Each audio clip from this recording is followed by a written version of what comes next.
March is Women's History Month, so in this week's Dollars and Cents segment, we're focusing on women in finance. Holly Menino hosted a panel discussion with 4 female experts with a focus on financial literacy and independence for women. She joins us now to continue the conversation. What do you see tomorrow's female leaders needing, and how do we get them there? Yeah, I think for me, from an entrepreneur's perspective, I feel like more women need to own the fact that our perspective matters in business. And I think I didn't really come from a business background. Nobody in my family ever did business. I call myself an accidental entrepreneur. I sort of ended up on this journey. But what it has taught me was, I think I spent a lot of time trying to tell myself that I don't belong here because nobody that I knew had done something like this, till I sort of realized that my perspective makes a difference, right? I think I've always said, like, I met like black entrepreneurs talking about creams that they did for acne, which is only in black people, or women talking about menopausal care. And nobody else is gonna build a business around that and make products available, in that specific problem statement that you understand. So I feel like we have all the resources. Women just need to take that step forward and say, my perspective matters in the world, in business, and if I don't do it, nobody else is gonna do it. So we all need to take that step forward and establish businesses, because the world would be a much better place if we had all perspectives being accounted for in business and not just a certain segment's perspectives. In my line of work, I get a lot of pitches from fantastic entrepreneurs like Akhila here, who are coming with new ideas that hopefully can change the landscape for women as well. Pitches focused on financial literacy, though, sometimes leave me scratching my head. Because if you look at the data, women are actually driving the majority of investment decisions in the American household. They're driving the 90% of purchase decisions, 90% of budget decisions.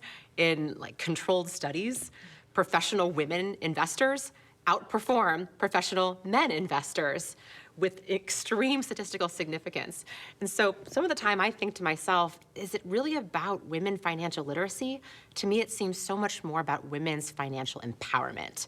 How can capital, deal flow, connectivity find its way to more and more women? If you're someone who's looking to deploy capital to put it to work, investing behind experienced women investors is a really great bet. I'm seeing a lot of that around Seattle. You see some of this, on this sofa here, women who have founded new funds, new angel groups that bring people together around finding synergies across all of those things, finding new deal flow. I see a lot of angel syndicates forming, friends coming together, finding 40K here, 100K here, putting that capital together and investing as a collective. So from a financial literacy perspective, the best lesson I might offer is, hey, if you're looking to deploy capital, invest it behind women. In addition, I think it's about bringing someone with you, bringing people along with you on that journey. So, I think when I think about when I got involved in angel investing, it was because a woman said, hey, I'm gonna go do this, you should check it out. And I had no idea what angel investing was. I didn't even know. But it was somebody bringing me along with them and giving me that opportunity to learn. And so I think just bring people along with you as you're getting into find these opportunities, sharing insight. Men tend to share things very easily with one another about, I invested in this, or I invested in this stock, and women don't talk about finance. So I think there's an opportunity to support one another and with sharing information.